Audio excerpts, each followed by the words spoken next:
आवाज़ आ रही है? आवाज़ आ रही है मेरी अब आप लोगों को?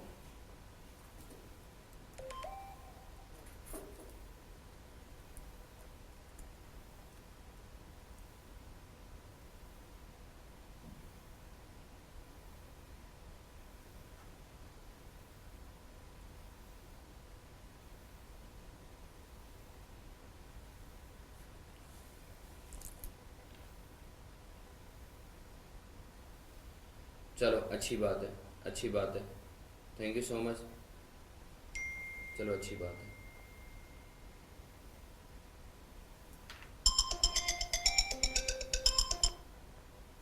हाँ इमरान।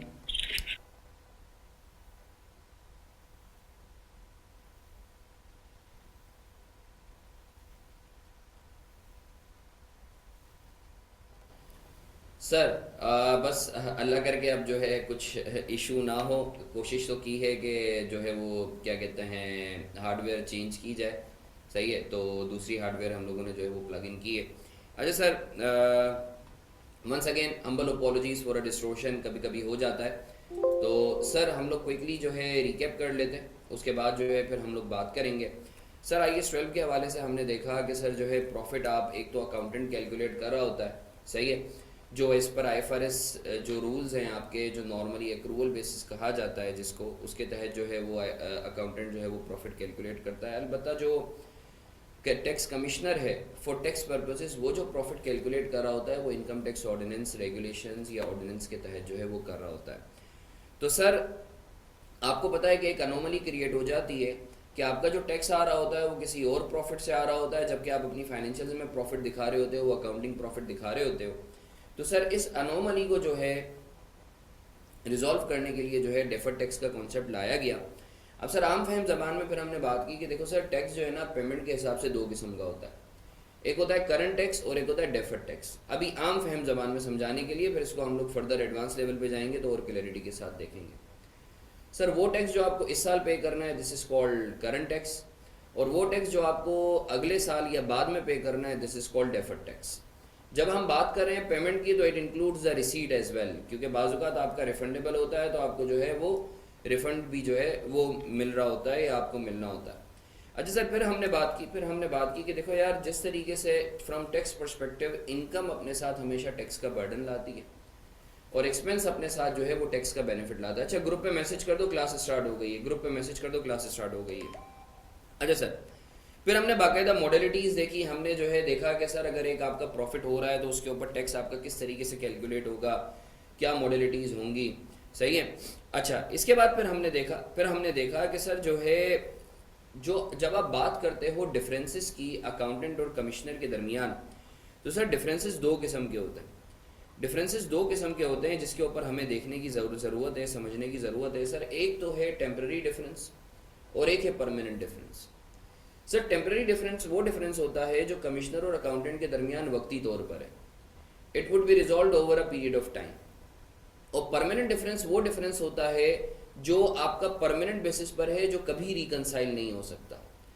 टेम्पररी डिफरेंस सर कौन सा होगा? फॉर एग्जांपल आप जो है एक्रूवल बेसिस पर जो है वो इनकम और एक्सपेंस बुक कर रहे होते हो, टैक्स वाला रिसीट या पेमेंट बेसिस पर जो है वो बुक कर रहा होता है, सही है। तो सर एक डिफरेंस ऑफ ओपिनियन आ जाता है which shall be fulfilled over a period of time. इसी तरीके से permanent difference, agriculture income exempt है तो टैक्स वाला तो कभी उसको जो है इनकम मानेगा ही नहीं। या पेनल्टी एक्सपेंसेस जो हैं अकाउंटेंट के हिसाब से पेनल्टी एक्सपेंसेस एंड एक्सपेंस, बस टैक्स वाले के हिसाब से पेनल्टी एक्सपेंस जो है वो डिसअलाउड है। आप लोग सब माशाल्लाह पढ़ के आए हुए भी हो, सही है। तो सर ये बात करने के बाद हमने पढ़ा कि देखो यार जो डेफर्ड टैक्स क्रिएट होता है ना वो सिर्फ और सिर्फ टेम्पररी डिफरेंसेस पर होता है। डेफर्ड टैक्स जो कि माजरत सर जो डेफर्ड टैक्स क्रिएट होता है वो सिर्फ और सिर्फ टेम्पररी डिफरेंसेस पर होता है, परमानेंट डिफरेंसेस पर क्रिएट नहीं होता। अच्छा सर फिर मैंने आपको, आई am sorry for the interruption, sir फिर मैंने आपको जो है बाकायदा बताया कि देखो यार डेफर्ड टैक्स जाहिर सी बात है कि या तो वो एसेट होगा या वो लाइबिलिटी होगा। तो सर डेफर्ड टैक्स एसेट होगा या लाइबिलिटी होगा ये हमें कैसे पता चलेगा? तो सर इस पर मैंने आपको एक आसान सा रूल बताया था, इसके ऊपर मैंने आपको एक आसान सा रूल बताया था कि जब भी आपको ये डिसाइड करना हो कि डेफर्ड टैक्स एसेट है या डेफर्ड टैक्स लायबिलिटी है, तो from income and expense perspective you need to ask yourself, क्या टैक्स वाले ने इनकम के नाम पर अगर आज बर्डन ज़्यादा डाला है तो कल बर्डन कम डालेगा, तो you need to create deferred tax asset. अगर इनकम के नाम पर बर्डन आज कम डाला है मतलब आगे जाके ज़्यादा डालेगा, तो you need to create deferred tax liability. Similarly expense के परस्पेक्टिव से अगर टैक्स वाले ने जो है बेनिफिट ज़्यादा दिया है मतलब आगे जाके बेनिफिट कम देगा, तो you need to create deferred tax asset. और अगर let's say you need to create deferred tax liability. और अगर एक्सपेंस के ऊपर बेनिफिट जो है आज कम दिया है मतलब आगे जाके बेनिफिट ज़्यादा देगा, तो we need to create deferred tax asset. तो ये रूल हमने पढ़ा, इसकी बेसिस पर जो है सर हमने कुछ क्वेश्चंस किए, ज़बरदस्त किस्म के, पूरी एंट्रीज बनाई, बाकायदा एसओसीआई के एक्सट्रैक्ट्स बनाए, इसकी लॉजिक देखी हमने कि सर किस तरीके से जो है आपका फ्लो होता है, आपका एंड टू एंड रिकॉर्डिंग किस तरीके से होती है। अच्छा सर, फिर हम लोगों ने जो है सेकंड लास्ट बात की थी कि सर देखो टैक्स वाला जो आपका प्रॉफिट कैलकुलेट करता है, this is called taxable profit. यानी आपको अकाउंटिंग प्रॉफिट दिया हुआ होता है और आप जो है टैक्सेबल प्रॉफिट कैलकुलेट करते हो ताकि टैक्स वाले के हिसाब से आप टैक्स कैलकुलेट कर सको। तो सर अकाउंटिंग प्रॉफिट से टैक्सेबल प्रॉफिट कैलकुलेट आप कैसे करते हो? सर आप कुछ नहीं करते, वो एक्सपेंसेस जो टैक्स वाला अलाउ नहीं करता या इनकम्स जो वो अलाउ नहीं करता, आप उसे एक्सक्लूड करते हो, और वो एक्सपेंसेस और इनकम जिन्हें टैक्स वाला अलाउ करता है आप उन्हें इंक्लूड करते हो। सर इंक्लूड या एक्सक्लूड करने का मतलब कतई ये नहीं है इंक्लूड का मतलब प्लस, एक्सक्लूड का मतलब है minus. No no no no no. अगर कोई चीज़ जैसे कैश फ्लो स्टेटमेंट में भी हमने पढ़ा था, तो मैं तुम्हें क्या बोलता था, एक्सक्लूड करने का मतलब है इम्पैक्ट को एक्सक्लूड करना। इंक्लूड करने का मतलब होता है आपके इम्पैक्ट को इंक्लूड करना। अब वो इम्पैक्ट प्लस होके भी इंक्लूड हो सकता है, माइनस होके भी इंक्लूड हो सकता है, इम्पैक्ट प्लस होके भी एक्सक्लूड हो सकता है, माइनस होके भी एक्सक्लूड हो सकता है। इट डिपेंड्स ऑन कि आपको क्या चीज़ इंक्लूड या एक्सक्लूड करनी है। जैसे इनकम अगर इंक्लूड करनी है तो प्लस करोगे, एक्सक्लूड करनी है तो माइनस करोगे, और एक्सपेंस अगर इंक्लूड करना है तो माइनस करोगे, एक्सक्लूड करना है तो प्लस करोगे। तो आई एम श्योर ये चीज़ आप लोगों को पता है, चूंकि कैश फ्लोज आप लोगों ने मुझसे ही FR1 में पढ़ा है, तो I am sure you must have an idea exclude और इम्पैक्ट वाली चीज़, एक्सक्लूड और इंक्लूड वाली चीज़। अच्छा सर, फिर हमने बात की कि एक मैंने तुम्हें शॉर्टकट बताया कि सर डेफर्ड टैक्स कैलकुलेट करना हो तो rather than doing lot of working, क्योंकि एग्जाम में बाजू का जो है डेफर्ड टैक्स एक पोर्शन होता है, पूरा फुल फ्लेज आपको सवाल डेफर्ड टैक्स नहीं करना होता, सही है ना, कि डेफर्ड टैक्स कैलकुलेट वो एक छोटा सा हिस्सा होता है फाइनल अकाउंट्स का। तो उस सिलसिले में मैंने तुम्हें एक जो है इक्वेशन बताई कि सर देखो जो टोटल टैक्स एक्सपेंस है ना वो बराबर होता है आपके करंट टैक्स और डेफर्ड टैक्स के। Total tax expense would be equal to current tax और डेफर्ड टैक्स। तो आप क्या करो, टोटल टैक्स एक्सपेंस का फॉर्मूला क्या है, अकाउंटिंग प्रॉफिट के ऊपर टैक्स रेट लगाओ तो टोटल टैक्स एक्सपेंस आ जाएगा।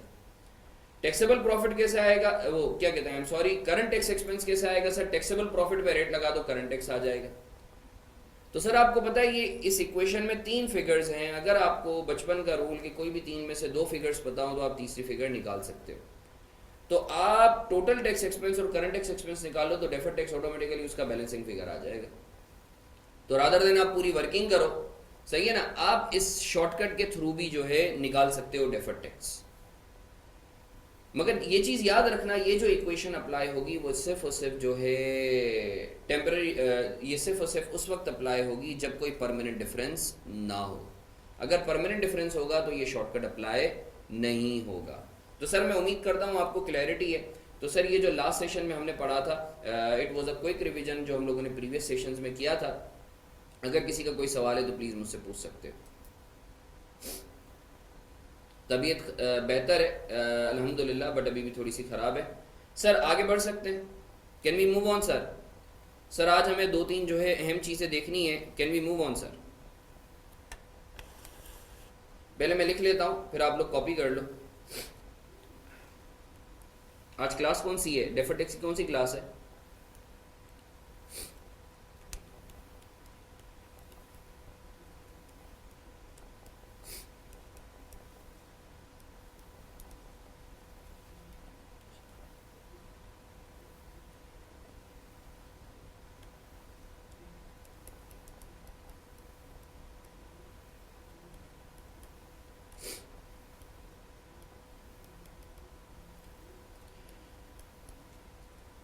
DT मतलब डेफर्ड टैक्स।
इंशाल्लाह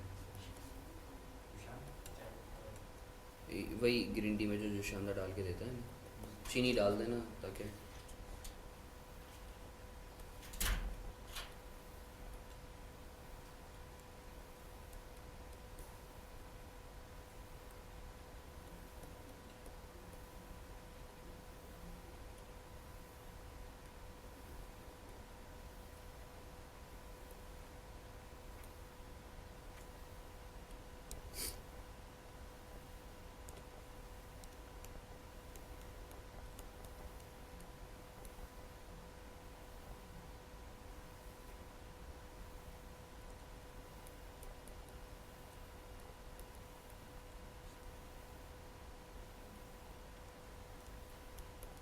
मैं नोटिंग इसीलिए कर रहा हूँ ताकि तुम लोग साथ साथ जो है ये करते भी रहो। सही है नोटिंग, क्योंकि ये नोटिंग सारी मेरे पास ऑलरेडी पड़ी हुई है। मैं दोबारा इसीलिए कर रहा हूँ ताकि तुम लोग साथ साथ करते रहो और तुम लोगों को दिमाग में जो है ये चीज़ एब्जॉर्ब भी हो।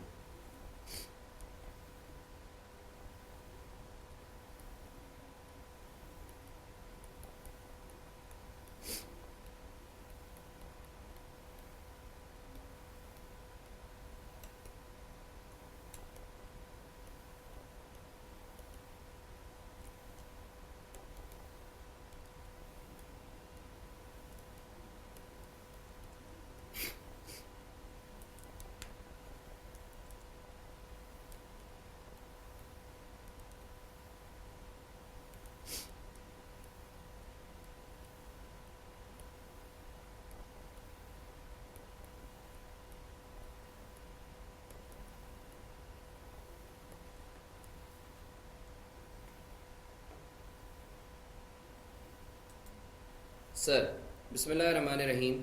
अब सर ये बड़ा अहम एरिया है जो अभी हम लोग जो है इसको देखने के लिए जा रहे हैं, इनकम टैक्स का, ये IAS 12 इनकम टैक्सेस का, कि सर डेफर्ड टैक्स कैलकुलेट करना तो हमें आ गया एज अ लेमैन। अब सर स्टैंडर्ड के तहत जो है डेफर्ड टैक्स कैलकुलेट करने की कितनी अप्रोचेस हैं, सही है। तो सर याद रखो याद रखो याद रखो, डेफर्ड टैक्स जो है दो तरीक़ों से कैलकुलेट हो सकता है, सही है। या तो P&L अप्रोच के थ्रू कैलकुलेट हो सकता है या फिर बैलेंस शीट अप्रोच के थ्रू कैलकुलेट हो सकता है। These are the two approaches to actually calculating deferred tax, सही है। सर इन दोनों में फ़र्क क्या है? सर याद रखो, अगर तो आप डेफर्ड टैक्स कैलकुलेट कर रहे हो इनकम एंड एक्सपेंसेस के थ्रू, तो सर वो अप्रोच कहलाती है P&L approach.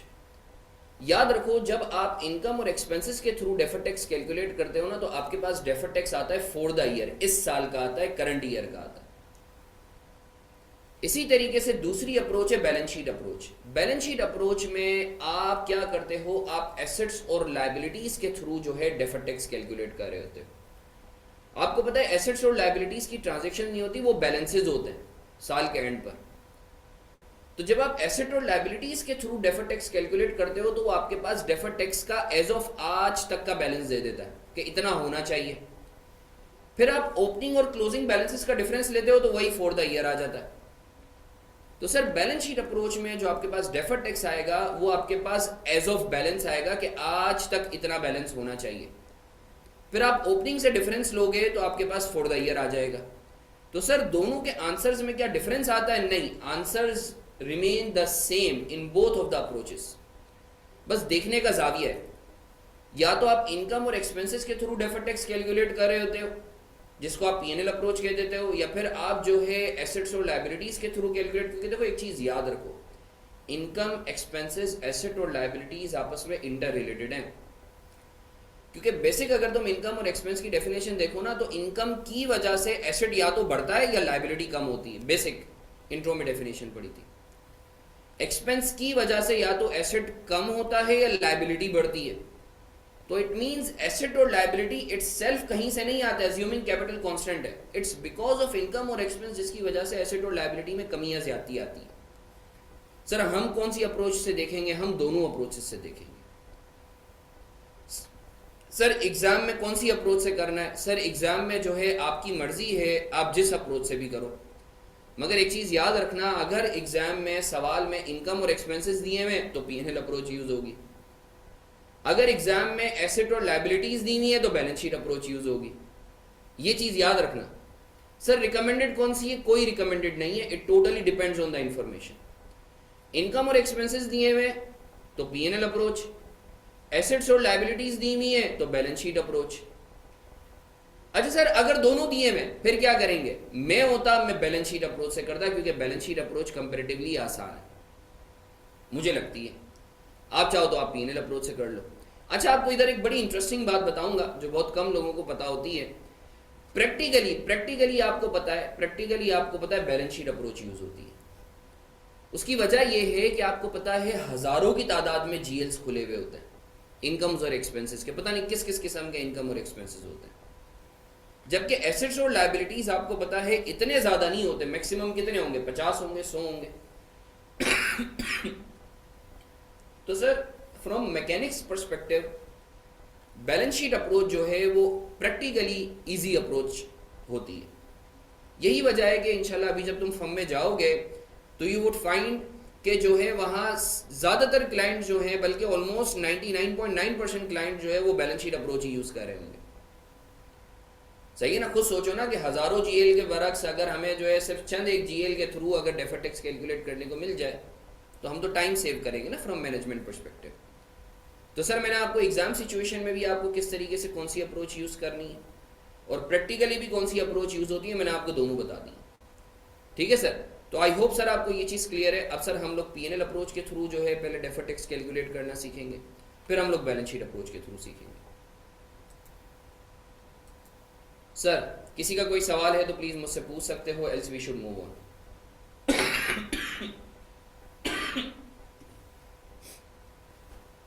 I am sorry यार, ये जो है you will have to bear with me, जो है क्या कहते हैं, क्योंकि अभी रिकवरी फेज ही चल रहा है मेरा।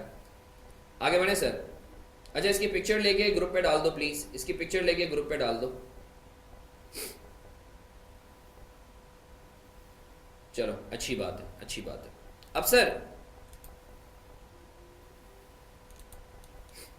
अगर आप डेफर्ड टैक्स पे ग्रिप लाना चाहते हो ना, ये तीन चीज़ें, अगर आपको ये तीन चीज़ें आ गई ना, समझ लो आपका IAS 12 आपका हो गया।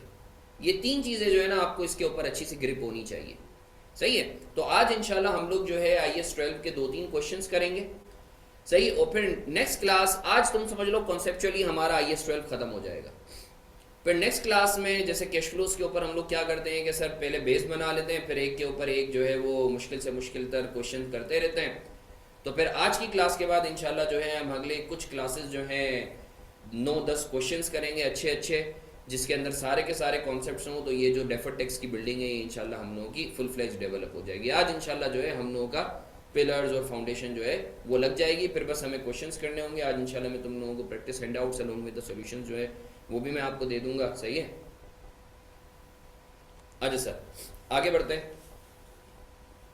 सर वो तीन चीज़ें क्या हैं ज़रा बता दें, वो तीन चीज़ें क्या हैं?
आप लोगों को नज़र आ रही है सर स्क्रीन?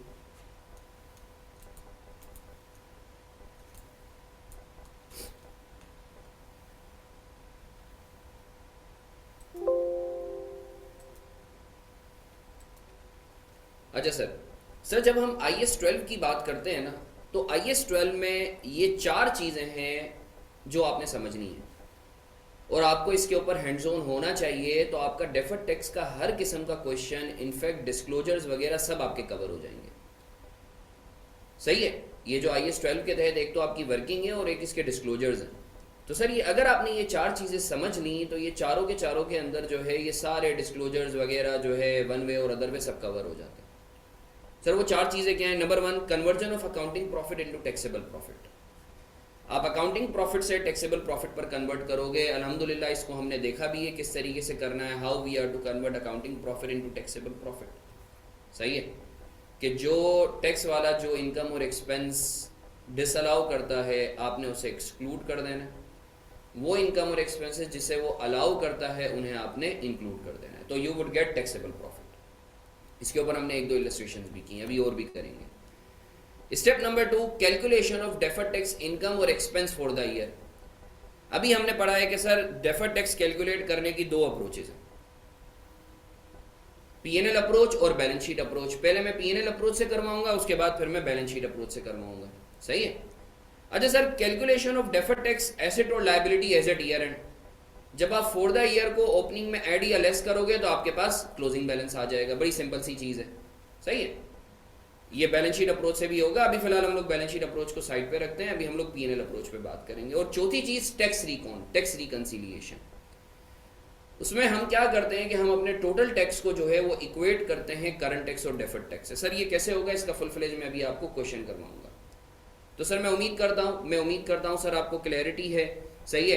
तो अब हम सर जितने भी क्वेश्चंस करेंगे उनमें ये चार चीज़ों को करेंगे। ये चार चीज़ें अगर आपकी ग्रिप में आ गई आई एस 12 के तहत, तो इंशाल्लाह जो है तुम समझ लो कि आई एस 12 का हर क्वेश्चन जहाँ आई एस 12 की इन्वॉल्वमेंट होगी जो है, you would be easily tackling that question और सिनेरियो और इलस्ट्रेशन वट एवर यू से। तो सर अब हम एक काम करते हैं, दो तीन क्वेश्चंस अच्छे से कर लेते हैं। मीनवाइल आई वुड रिक्वेस्ट कि इसकी पिक्चर लेके प्लीज़ ग्रुप पे डाल दो।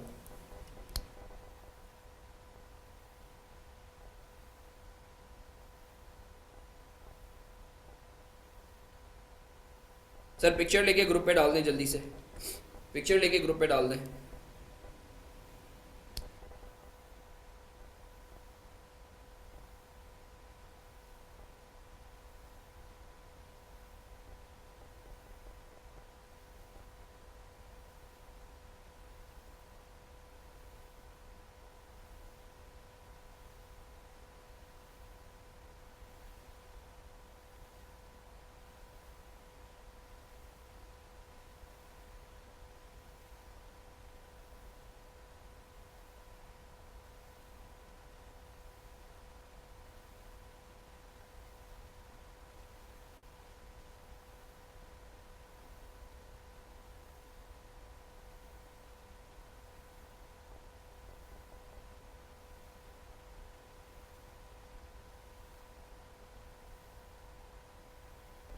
अच्छा सर, ऑल दो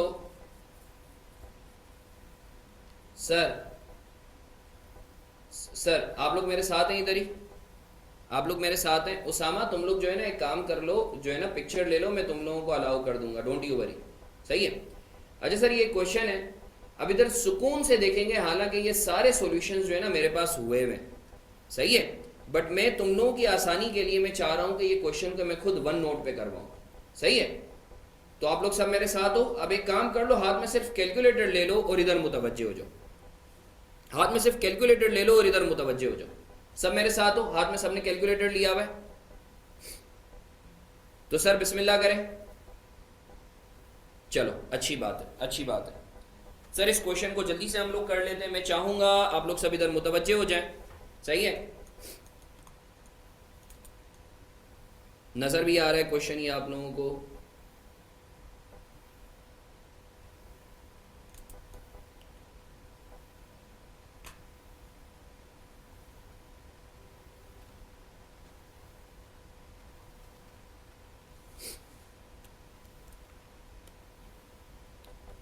solution to illustration 6.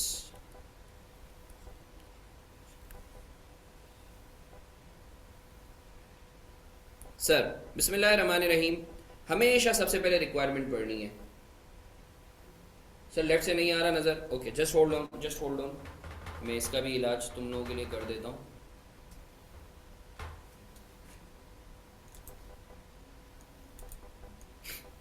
अब सही है, अब नज़र आ रहा है? Is it fine now? Is it fine now? चलो अच्छी बात है।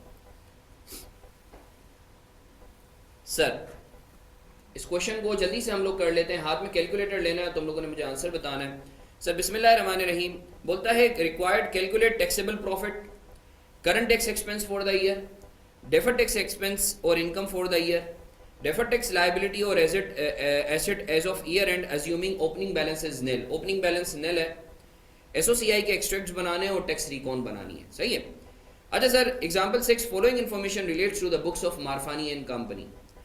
अकाउंटिंग प्रॉफिट दिया हुआ है 345,000, अकाउंटिंग डेप्रिसिएशन दिया हुआ है 40,000। टैक्स वाला इसे डिसअलाउ करेगा, टैक्स वाला बोलेगा टैक्स के हिसाब से जो डेप्रिसिएशन है वो मैं मानूंगा, तो अकाउंटिंग डेप्रिसिएशन को एक्सक्लूड कर देंगे, टैक्स डेप्रिसिएशन को इंक्लूड कर देंगे। इनकम नॉट येट रिसीव्ड, अच्छा मैं अज्यूम कर रहा हूँ कि टैक्स वाला रिसीव्ड बेसिस पर जो है वो इनकम और एक्सपेंसेस मानता है। इनकम नॉट येट रिसीव्ड, हमने अभी तक रिसीव नहीं की है, अर्न कर लिए, तो टैक्स के हिसाब से ये इनकम नहीं है, तो हम इसे क्या करेंगे? एक्सक्लूड करेंगे। जब इंक्लूड करा था तो प्लस करा था, एक्सक्लूड करेंगे तो माइनस करेंगे। Income received in advance, sir accountant के हिसाब से ये इनकम नहीं है, इन एडवांस है, मगर टैक्स वाला बोलता है भाई मैं रिसीट बेसिस पर अलाउ करूंगा, तो सर हम इसे टैक्सेबल प्रॉफिट पर पहुंचने के लिए इंक्लूड करेंगे। तो इंक्लूड करते हैं इनकम, तो क्या करते हैं? ऐड करते हैं। Prepaid expenses, sir prepaid expenses हमारे अकाउंटेंट के हिसाब से एसेट होते हैं, मगर टैक्स वाला बोलता है भाई आपने पेमेंट की है तो मेरे हिसाब से एक्सपेंस है, तो हम इसे टैक्सेबल प्रॉफिट में इंक्लूड करेंगे। जब इंक्लूड करेंगे तो क्या करेंगे सर? माइनस करेंगे। अच्छा sir expenses not yet paid, expenses हुए हैं मगर अभी पे नहीं हुए। अकाउंटिंग प्रॉफिट के अंदर तो इसका इंपैक्ट लिया हुआ होगा, इसे माइनस किया हुआ होगा, मगर टैक्स वाले के हिसाब से ये 50,000 के जो एक्सपेंस हैं ये अभी चूंकि पे नहीं हुए तो ये आने नहीं चाहिए, तो हम टैक्सेबल प्रॉफिट पर पहुंचने के लिए इसे एक्सक्लूड करेंगे। तो एक्सक्लूड करेंगे तो क्या करेंगे? प्लस करेंगे। मैंने साथ इसकी नरेशन भी लिखवा दी आपकी आसानी के लिए। आए सर इसको हम फुल फ्लेज देखते हैं, जो अभी हमने 4 स्टेप्स में देखा था ना, कि if you want to have a good grip over IAS 12 so you need to have a grip on these 4 things. सही है, तो सर आए जल्दी जल्दी हम लोग इसको कर लेते हैं। सर सबसे पहले calculation of taxable profit.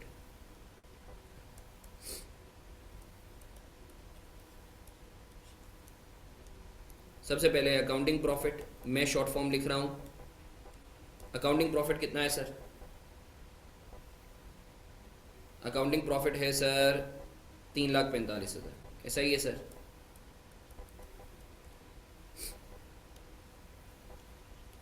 Add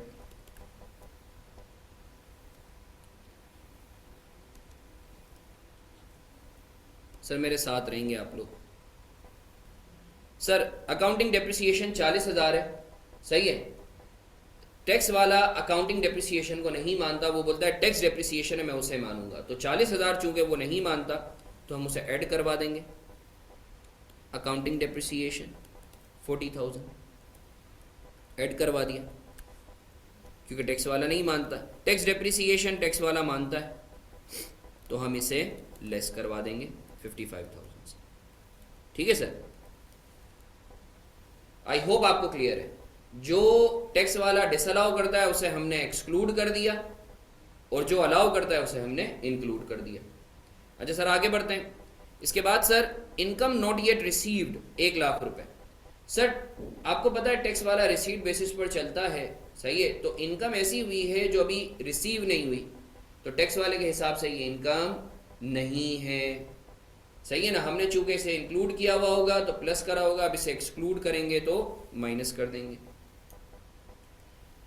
income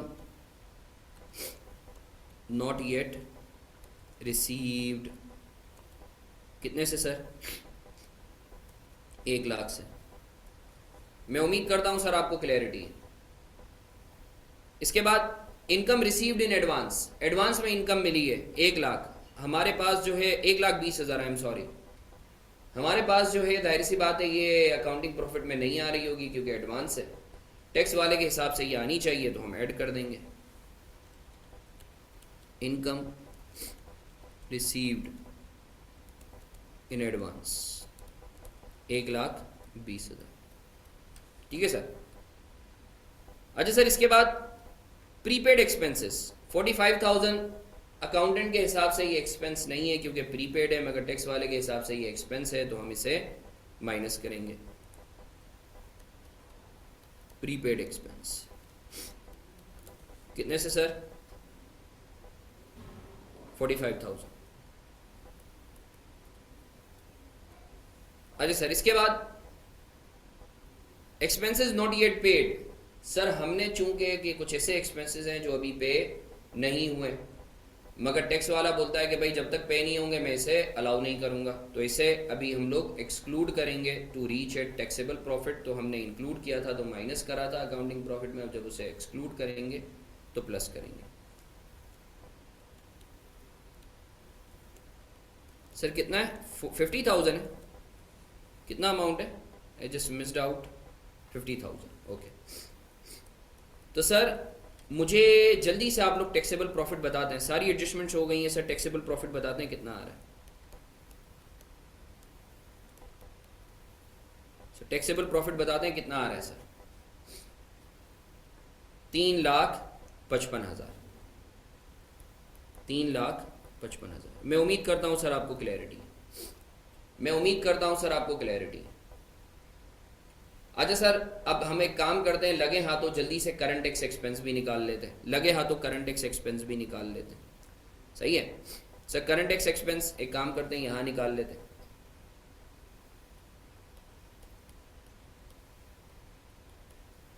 sir current tax का फॉर्मूला क्या है? Taxable profit into tax rate. Tax rate कितना था? टैक्स रेट कितना था?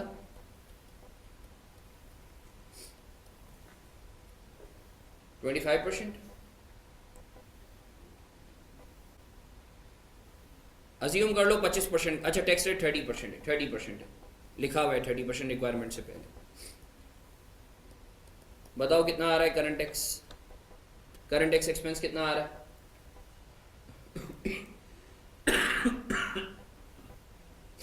कितना आ रहा है? 1,06,500। अब सर क्या कैलकुलेट करना है? अब सर हमें डेफर टैक्स कैलकुलेट करना है। सर डेफर टैक्स कौन सी अप्रोच से कैलकुलेट करना है?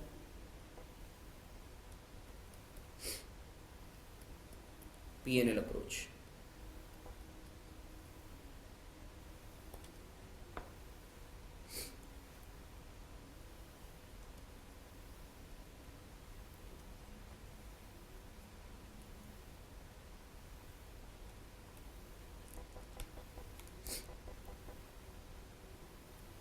नेचर,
अच्छा सर, ये सिर्फ और सिर्फ मैंने आप लोगों की आसानी के लिए इधर लिखवा दिया है कि सर नेचर, नेचर का मतलब क्या है, टाइटल आप किस हवाले से बात कर रहे हो सर, ये एक्चुअली टीटीडी और डीटीडी ये क्या है सर, ये डिफरेंस है कि कितने का डिफरेंस आ रहा है सर। अब याद रखो, अगर तो वो डिफरेंस लायबिलिटी क्रिएट करेगा तो it would be called taxable temporary difference, और अगर तो वो डिफरेंस एसेट क्रिएट करेगा तो it would be called deductible temporary difference. ये नाम है, सिर्फ तुमने रटना नहीं है। हमने चूंकि लॉजिक पढ़ी भी है पीएनएल अप्रोच की, जो हम इनकम और एक्सपेंसेस के रूल्स अभी हमने समझे थे प्रीवियस सेशंस में, बट चूंकि कुछ ऑथर्स या बाजुकात एग्जामिनर टैक्सेबल टेम्पररी डिफरेंस या डिडक्टेबल टेम्पररी डिफरेंस का टर्म यूज करता है, तो तुमने अपने दिमाग के गोशे में रख लेना है कि अगर तो लायबिलिटी क्रिएट हो रही होगी तो that difference would be called taxable temporary difference, नाम रख दिया इसका। और सर अगर एसेट क्रिएट हो रहा होगा तो it would be known as deductible temporary difference, नाम एक। तो सर अभी मैं ये नाम इतने ज्यादा यूज नहीं करवाऊंगा, मगर चूंकि बाजुकात कुछ ऑथर्स या एग्जामिनर यूज कर रहा होता है तो तुम कहीं परेशान ना हो जाओ कि सर ये टीटीडी और डीटीडी क्या कॉन्सेप्ट है, तो मैंने तुम्हें बता दिया। ठीक है सर, अगर तो लायबिलिटी क्रिएट हो रही होगी that difference would be called TTD, taxable temporary difference, और अगर एसेट क्रिएट हो रहा होगा तो that would be called DTD, deductible temporary difference. तो सर इसी सोच के साथ जल्दी से हम कर लेते हैं। सर मुझे बताओ डेप्रिसिएशन, एक हेड था आपका, इधर गौर से सुनेंगे सर। डेप्रिसिएशन, मुझे बताओ डेप्रिसिएशन के नाम पर हमने बेनिफिट कितने का मांगा, 40,000 का। टैक्स वाले ने बोला नहीं भाई मैं आपको बेनिफिट दूंगा 55,000 का। मतलब टैक्स वाला डेप्रिसिएशन के नाम पर आज बेनिफिट कम दे रहा है या ज्यादा दे रहा है? आज बेनिफिट ज्यादा दे रहा है। कितने से ज्यादा दे रहा है?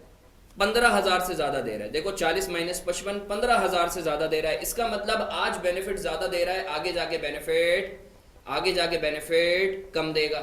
तो क्या क्रिएट होगा सर, क्या क्रिएट होगा? Deferred tax liability. जबरदस्त। तो ये सर कौन सा डिफरेंस हुआ?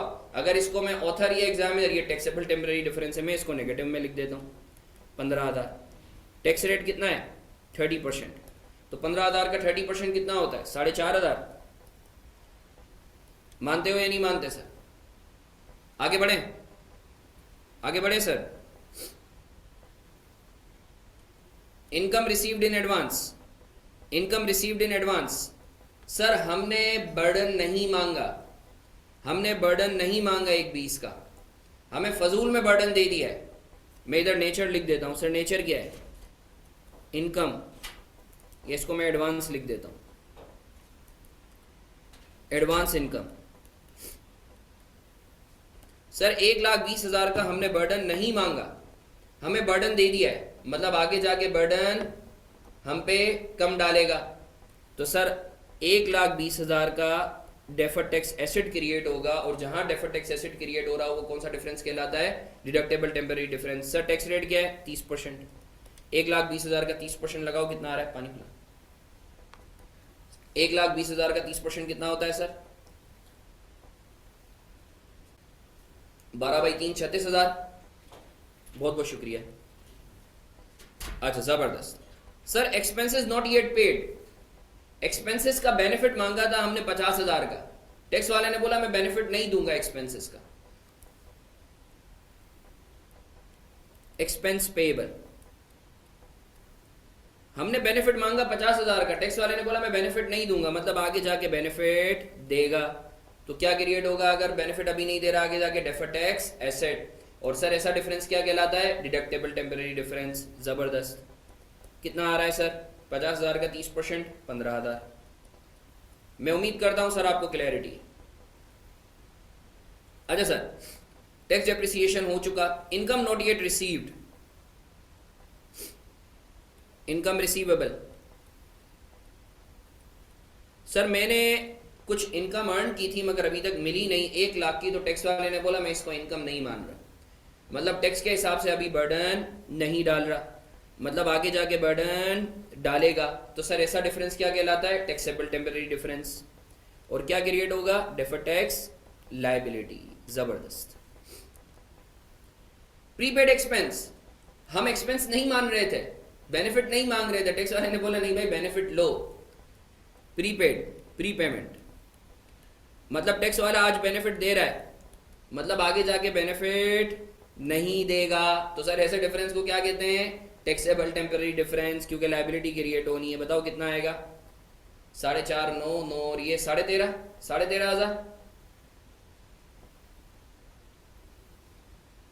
जबरदस्त। तो सर माशाल्लाह हम लोगों ने डेफर्ड टैक्स की सारी जो है जो भी मॉडलिटीज थी वो देख ली। जल्दी से बताओ नेट बेसिस पे डेफर्ड टैक्स इनकम आ रही है, डेफर्ड टैक्स एसेट आ रहा है? जल्दी से बताओ, जल्दी से बताओ। डेफर्ड टैक्स इनकम आ रही है, डेफर्ड टैक्स एसेट आ रहा है?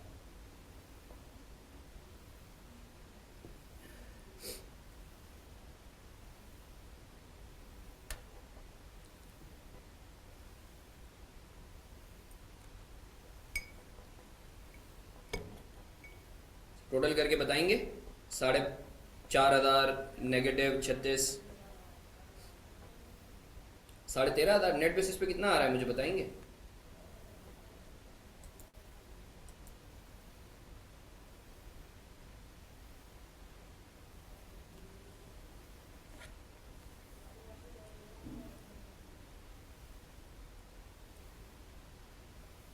अच्छा शायद जो है वो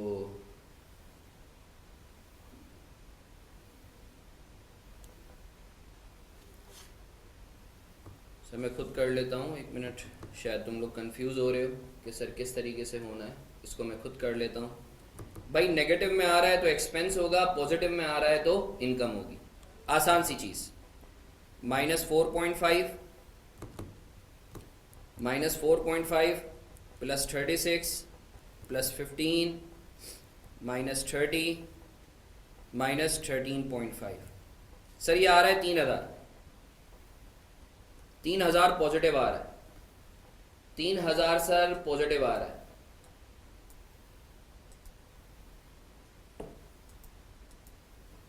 सही है। तो सर इसकी एंट्री क्या पास होगी? इसकी एंट्री क्या पास होगी sir? Deferred tax asset debit, क्योंकि आपको पता है इनकम इटसेल्फ कुछ भी नहीं होती।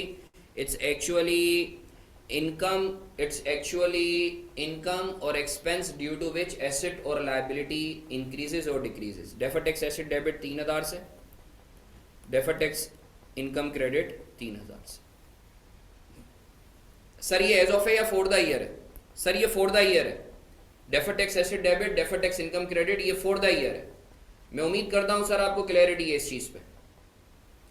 अच्छा सर जल्दी से अगर मुझे बताओ मेरा एज ऑफ बैलेंस कितना है, मेरा डेफर्ड टैक्स लाइबिलिटी या एसेट का एज ऑफ बैलेंस कितना है? तो सर आपको सवाल में पता है, सवाल में जो है deferred tax asset opening balance 0 दिया हुआ था। अगर मैं फॉर द ईयर को 3,000 से और एड ऑन करूं तो मेरा क्लोजिंग कितना हो जाएगा? इधर मैं लिख भी देता हूं, deferred tax asset as of year and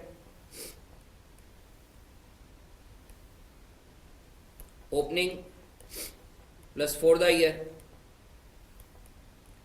sir opening है 0, फॉर द ईयर है 3,000, तो सर क्लोजिंग कितना आएगा डेफर्ड टैक्स एसेट? 3,000।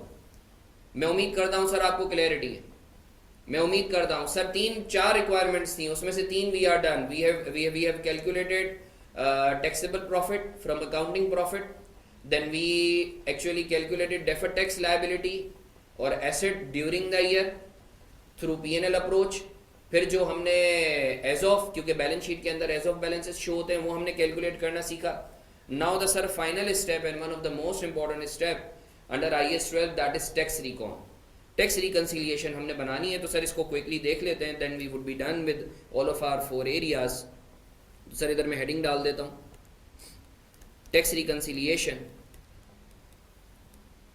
ठीक है सर।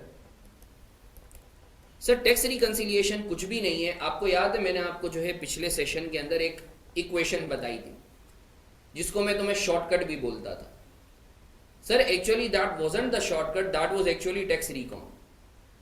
टैक्स रिकॉन के अंदर आप क्या करते हो, आप बताते हो कि आपका टोटल टैक्स एक्सपेंस किस तरीके से आपका मैच कर रहा है करंट और डेफर्ड टैक्स से।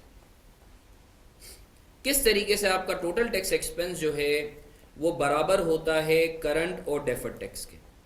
सही है।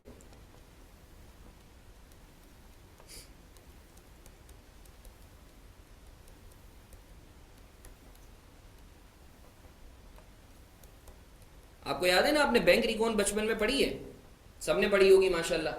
उसके अंदर आप क्या करते हो, बैंक के बैलेंस को आप जो है या तो बैंक बुक के बैलेंस को बैंक स्टेटमेंट से मैच करवाते हो, या बैंक स्टेटमेंट के बैलेंस को बैंक बुक से मैच करवाते हो। तो सॉर्ट ऑफ दैट ये जो हम टैक्स रिकॉन बना रहे हैं उसमें हम बताते हैं कि देखो यार, हमारे हिसाब से ये जो टोटल टैक्स एक्सपेंस होता है, जो कि किसका मुरक्कब है, accounting profit into tax rate, ये किस तरीके से जो है करंट टैक्स और डेफर्ड टैक्स के बराबर है। अच्छा सर जल्दी से मुझे बताएं अकाउंटिंग प्रॉफिट कितना है। अकाउंटिंग प्रॉफिट है 3,45,000। 3,45,000 पे अगर मैं टैक्स रेट लगाऊं 30% तो कितना बनता है सर?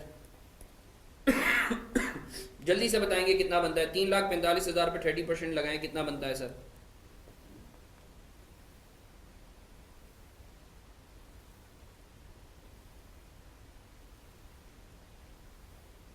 एक लाख 3,500। जबरदस्त। अब सर आइडियली, यूजुअली, नॉर्मली जो आपका टोटल टैक्स एक्सपेंस है ना, वो हमेशा बराबर होगा करंट और डेफर्ड के। टैक्स रिकॉन बनाने का मकसद यही है, so that we can actually show the user कि देखो यार, हमारा जो टोटल टैक्स एक्सपेंस बनता है ना, अकाउंटिंग प्रॉफिट पे आप रेट लगाओगे। देखो एम समझो क्या है, टैक्स रिकॉन बनाने का एम क्या है। क्योंकि यूजर क्या करेगा, वो तो अकाउंटिंग प्रॉफिट पे डायरेक्टली टैक्स रेट लगाएगा ना, तो हम उसको करंट और डेफर्ड में नहीं उलझाते। हम बोलते हैं भाई तुम्हारे हिसाब से भाई टोटल टैक्स इतना बनना चाहिए, देखो इतना ही बन रहा है। अब वो अलग बात है कि कुछ ऐसा टैक्स है जो हमें करंट के नाम पे इस साल पे करना है, और कुछ ऐसा टैक्स है जो डेफर्ड के नाम पर बाद में पे करना है। अब सर हम देख लेते हैं कि हमारा करंट टैक्स एक्सपेंस कितना होगा। वो है 1,06,500।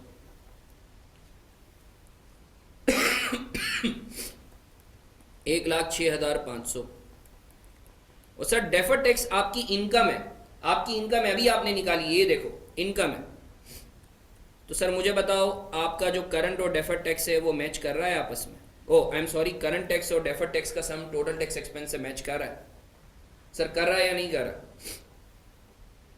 सर कर रहा है या नहीं कर रहा? अच्छा सर क्या ये टैक्स रिकॉन हमेशा मैच करेगी? जब भी टोटल टैक्स एक्सपेंस हमेशा क्या करंट और डेफर्ड के बराबर होगा? सर याद रखो, याद रखो, अगर तो कोई परमानेंट डिफरेंस नहीं है ना, तो ये रिकॉन हमेशा बाय डिफॉल्ट टेली करेगी। अगर तो कोई परमानेंट डिफरेंस नहीं है तो ये रिकॉन हमेशा total tax expense, accounting profit into taxable tax rate, current tax और डेफर्ड टैक्स आप ऊपर से कैलकुलेट करते हुए आए हो, ये दोनों हमेशा मैच करेंगे। अगर कोई परमानेंट डिफरेंस होगा तो ये मैच नहीं करेगा, फिर हमने उसको इनकॉर्पोरेट करना होगा। तो सर आई एम श्योर ये कॉम्प्रिहेंसिव इलस्ट्रेशन आप लोगों को क्लियर है। हमने सबसे पहले सर टैक्सेबल प्रॉफिट निकालना सीखा। सर मैं फिर से बोल रहा हूँ, ये चार अगर तुम्हें चीज़ें आ गई, टैक्सेबल प्रॉफिट निकालना, डेफर्ड टैक्स निकालना for the year as of, और टैक्स रिकॉन, तो IAS 12 is you know that you would have hands on this area. अब चाहे वो अलग से सवाल आ जाए, बाज़ औक़ात एग्जामिनर क्या करता है कि 20-25 मार्क का सवाल इन्हीं चार पे दे देता है, या बाज़ औक़ात इन चारों में से कोई एक चीज़ पूछता है या दो चीज़ें पूछता है, या फाइनल अकाउंट्स के अंदर इसकी 10 मार्क की एडजस्टमेंट दे देता है। अगर तुम एक बात नोट करो तो सर ये वो एरिया है जो हर हेड हिट हो रहा होता है इससे, हर, यानी तुम समझ लो कि जैसे IAS 16 का सवाल था ना FR1 में, जो किसी भी टॉपिक के साथ मिलके आ सकता था, क्योंकि बिजनेस के पास कुछ हो ना हो एसेट तो लाजमी होगा। तो ये वो टॉपिक है जो किसी भी जो है टॉपिक के साथ मिलके आ सकता है। तो सर आई होप आपको ये चीज़ क्लियर है, ये चीज़ आपको सर क्लियर है। आपने सबसे पहले टैक्सेबल प्रॉफिट निकालना है, फिर डेफर्ड टैक्स लायबिलिटी निकालनी है, डेफर्ड टैक्स लायबिलिटी और एसेट निकालना है फॉर द ईयर। ठीक है, अभी चूंकि हम लोग P&L अप्रोच से कर रहे हैं तो मैं फॉर द ईयर पे बात करूंगा। फिर आपने एज ऑफ बैलेंस निकालना है और फिर आपने टैक्स रिकॉन बनानी है। ठीक है, तो सर ये चार स्टेप्स आप लोगों ने ज़िंदगी भर याद रखने हैं IAS 12 के हवाले से। अब सर हम एक क्वेश्चन करते हैं। once again माजरत सर,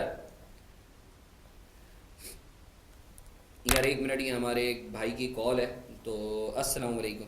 जल्दी जल्दी पिक्चर लेके ग्रुप पे डालेंगे। हाँ जानी, अल्हम्दुलिल्लाह, सॉरी यार मैं क्लास में था। अच्छा बाकी बता, मुझे थोड़ा तेरी तबीयत ख़राब लग रही है। हाँ भाई, ये मेरी भी तबीयत अभी वही तूने देखा होगा, खांस रहा था मैं, तो ये थोड़ा सा बेड सीन चल रहा है, ये ओवरऑल फ्लू चल रहा है। अल्लाह तुझे भी सेहत याबी दे जल्द जल्द जल्द। अच्छा, इसकी भी पिक्चर लेके ग्रुप पे डालो जल्दी से। हाँ, बाकी बता क्या सीन है। तो कल के लिए आप तैयार हो या नहीं हो?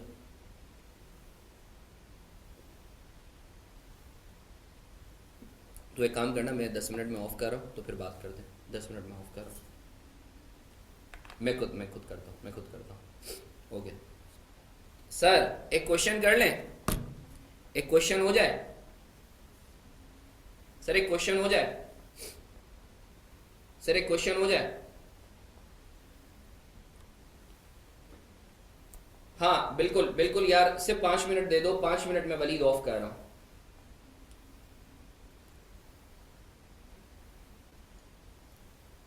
मुस्तफ़ा ने बोला सर फिर तो हम डेफर टैक्स रिकॉन से भी निकाल सकते हैं मेरा बच्चा। वो जो मैंने शॉर्टकट बताया था,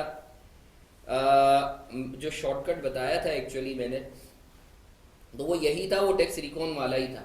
मगर वो हर जगह अप्लाई नहीं होगा। अगर तो परमानेंट डिफरेंस नहीं है तो तुम निकाल सकते हो। मगर बाजुकात एग्जामिनर बोलता है कि आपने डेफर टैक्स की वर्किंग शो करनी है। अगर वो वर्किंग शो करने का बोले तो फिर तो आपको जो है वो क्या कहते हैं, डिटेल में बताना पड़ेगा ना। सही है मेरा बच्चा? अगर नहीं बोला हुआ तो बिल्कुल निकाल सकते हो। जैसे जब मैं फाइनल अकाउंट के क्वेश्चंस करवाऊंगा ना, तो मैं ऐसे ही डायरेक्टली निकलवा रहा हूँ तुम्हें, इसी इसी फॉर्मूले के तहत निकलवा रहा हूँ। ठीक है? नहीं नहीं, 5 मिनट में एक क्वेश्चन हो जाएगा सर। जल्दी जल्दी करेंगे सर, जल्दी जल्दी करेंगे। क्वेश्चन नंबर 7, शाबाश। जल्दी जल्दी करेंगे क्वेश्चन नंबर 7, जल्दी जल्दी प्लीज, जल्दी जल्दी कर लेंगे।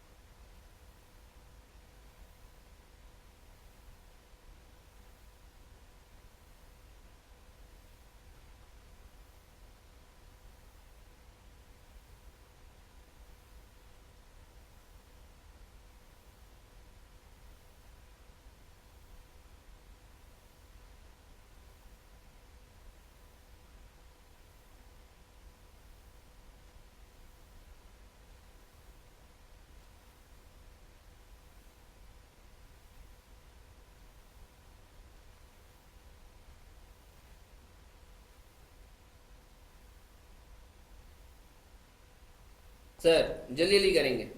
वरीद भले मैं आगे नहीं पढ़ाऊंगा, अगर तुम्हें जाना है तो तुम भले दूसरी क्लास ज्वाइन कर सकते हो। सही है ना? आई अप्रिशिएट योर एंथुजियाज्म, माशाल्लाह, that you are so enthusiastic about कि एक चीज़ भी मिस ना हो। तो डोंट यू वरी, अगर तुम्हारी दूसरी क्लास है तो obviously you can join that class. तो सर मैं उम्मीद करता हूँ कि जो हम लोगों का एक्चुअली ये इंपॉर्टेंट एरिया मैंने तुम लोगों को करवाना था, जो मैं मिस नहीं कर सकता था, क्योंकि नेक्स्ट क्लास में मैं फिर एडवांस क्वेश्चंस की तरफ मूव ऑन करूँगा, तो इसलिए मैंने तुम लोगों को थोड़ा सा रोका था। तो अब बताओ, रिकॉर्डेड देखो, रिकॉर्डेड सेशन तो इसके सारे मेरे पास पड़े हुए हैं। ठीक है वली, ख्याल रख अपना। जो है, और वली परेशान नहीं होना, मैं जो है वो आगे इतना डिटेल में नहीं पढ़ाऊंगा, डोंट यू वरी। अच्छा सर, तो अब बताओ, मैं मेरे पास रिकॉर्डेड सेशन तो इसके पड़े हुए हैं, इनफैक्ट मैंने पोर्टल पे भी जो है वो डलवा दिए हैं। मगर कि ये वाली चीज़ जो है ये लाइव ही हो जाती, बल्कि हो भी गई अल्हम्दुलिल्लाह, तो वो बेहतर थी।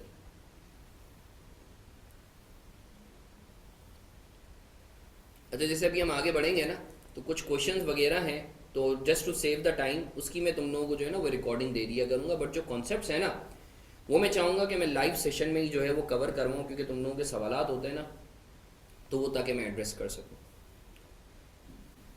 सर सॉल्व कर रहे हो या नहीं कर रहे ये क्वेश्चन? सर सॉल्व कर रहे हो या नहीं कर रहे ये क्वेश्चन? जो 7 कर ले वो 8 करे, जल्दी जल्दी, शाबाश।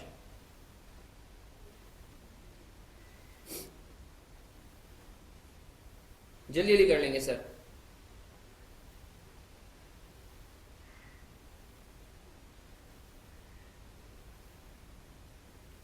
अच्छा, कल हम लोगों की इंशाल्लाह 3 घंटे की क्लास है, तो कल सारा रिवाइज करके आना। ब्लर है? मेरे पास तो सही आ रही है स्क्रीन।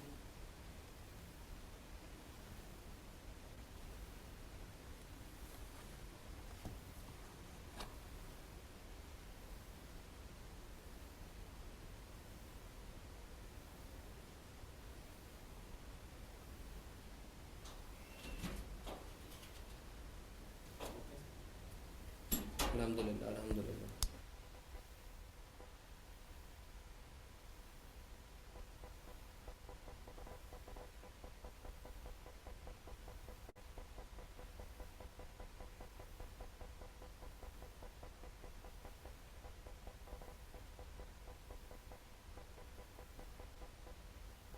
उसामा मेरा बच्चा, मैंने अभी जैसे अर्ज की कि ये मैं सिर्फ प्रैक्टिस करवा रहा हूँ, सही है ना? डोंट यू वरी, मैं आगे नहीं पढ़ाऊंगा। अगर तुम्हारी दूसरी क्लास है तो तुम वो ज्वाइन कर लो, परेशान नहीं हो। ठीक है उसामा, डोंट यू वरी।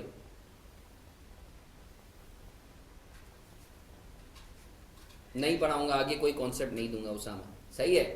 तो जिन बच्चों की एमएफए की क्लास है वो प्लीज़ जो है एमएफए की क्लास कॉन्फिडेंटली ज्वाइन कर सकते हैं, परेशान नहीं है। मैं तो सिर्फ इसलिए ये क्वेश्चन अपने सामने करवा रहा हूँ ताकि जो है एटलीस्ट बाद में जो है तुम लोग मसरूफ़ हो जाते हो, माशाल्लाह तुम लोग। सर जो है क्या कहते हैं, असल में मैं अभी अपने सामने इसलिए करवा रहा हूँ क्योंकि जो है ये माशाल्लाह जो है ना सबकी अपनी अपनी जो है वो मिले चल रही हैं। तो जो है ये अभी मैं सामने होऊंगा तो मेरी इज़्ज़त में कर लेंगे, अदरवाइज़ जो है ना फिर सब अपनी मसरूफियात में मशगूल हो जाएंगे। तो इसलिए जो है मैं खुद अपने सामने करवा रहा हूँ ये क्वेश्चन।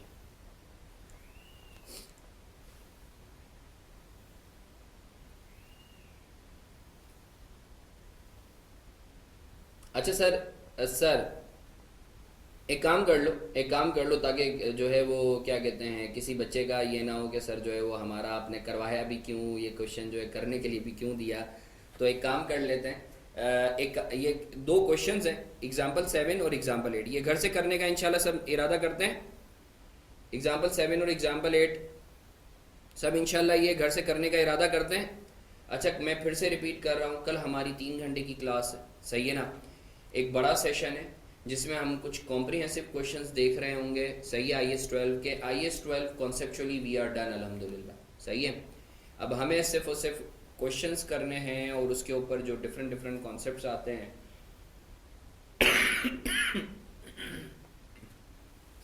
अच्छा क्विज जो है आज तो बच्चों ने वो मैच की वजह से जो है वो डेफर करवा दिया था, तो इंशाल्लाह जो है जो क्विज है वो मैं इंशाल्लाह तुम लोगों का जो है, अच्छा इसकी पिक्चर ले लो उसामा, ये पिक्चर जो है ना सारी अभी ग्रुप पे डाल देना, सही है बच्चा? एक मिनट और रुको।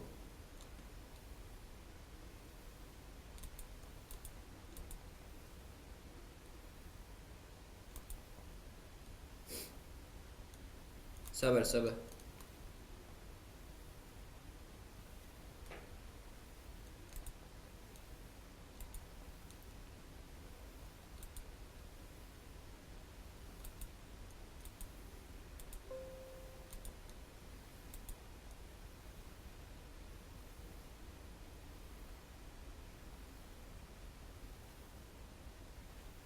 अच्छा यार हाँ, वो क्विज़ वगैरह जो है वो चेक हो चुके हैं, सही है? तो इंशाल्लाह मार्क्स जो है वो तुम लोगों से कल तक जो है वो क्या कहते हैं शेयर भी हो जाएंगे, सही है? मीनवाइल मैं चाहूँगा कि ये जो दो क्वेश्चंस हैं, क्वेश्चन नंबर 7 और क्वेश्चन नंबर 8, इसकी पिक्चर लेके ग्रुप पे डाल दो। एग्जाम्पल 8 ही है, जी जी बिल्कुल एग्जाम्पल 8 है, एग्जाम्पल 8 है बिल्कुल। एग्जाम्पल 7, क्वेश्चन 7 भी दिखा रहा हूँ, क्वेश्चन 7 भी दिखा रहा हूँ। अच्छा सर, कल की क्लास से पहले मैं चाहूँगा ये दोनों क्वेश्चंस आप लोगों ने किए हुए हों, क्योंकि कल हम लोग परमानेंट डिफरेंसेस पर बात करेंगे और कुछ हम लोग जो है एडवांस्ड एरियाज़ देखेंगे, और टाइम मिला तो इंशाल्लाह हम लोग कल बैलेंस शीट अप्रोच भी जो है वो शुरू करेंगे। तो आप लोगों ने पिक्चर ले लिए, so should we call it a day? आज के लिए इतना ही रखें। कल हम लोगों की क्लास की टाइमिंग्स क्या हैं मुझे बताओगे? कल हम लोगों की क्लास की टाइमिंग्स क्या हैं मुझे बताओगे? 6 से 9 ना? सही है, ठीक है ठीक है ठीक है, थैंक यू। अच्छा यार आज के लिए थोड़ा सा डिले के लिए आई एम सॉरी, क्योंकि वो जाहिर सी बात है कि जो है वो मेडिसिन वगैरह चल रही हैं, तो जो है क्या कहते हैं उसकी वजह से मैं थोड़ा सा डिले हो गया, थोड़ा सा लेट हो गया था। तो once again humble apologies for the delay. और जो है क्या कहते हैं इंशाल्लाह कल मुलाकात करते हैं 6 से 9। तो कल इंशाल्लाह हम लोग IS-12 को जो है लेके चलेंगे इंशाल्लाह। मैं टारगेट कर रहा हूँ कि तुम्हारे रिजल्ट तक जो है इंशाल्लाह 40% जो है वो तुम्हारा एरिया जो है we should be done with that इंशाल्लाह इंशाल्लाह। और ऑलरेडी हम लोगों के 3 टॉपिक्स हो चुके हैं, और वो इतने अहम टॉपिक्स हैं कि मुझे ऐसा लगता है कि 15 से 20 मार्क्स का उसमें से आना ही आना है, स्पेशली IFRS 9 से इस दफ़ा आएगा ही आएगा। तो कुछ क्वेश्चंस वगैरह भी मैंने बनाए हुए प्रैक्टिस क्वेश्चंस, वो भी मैं तुम लोगों से शेयर कर दूंगा along with the solutions. So wish you best of luck. अल्लाह तुम सबका हामी और नासिर हो। खुसूसी दुआओं की दरख्वास्त है तुम लोगों से, अपना बहुत सारा ख्याल रखो। अल्लाह हाफिज़।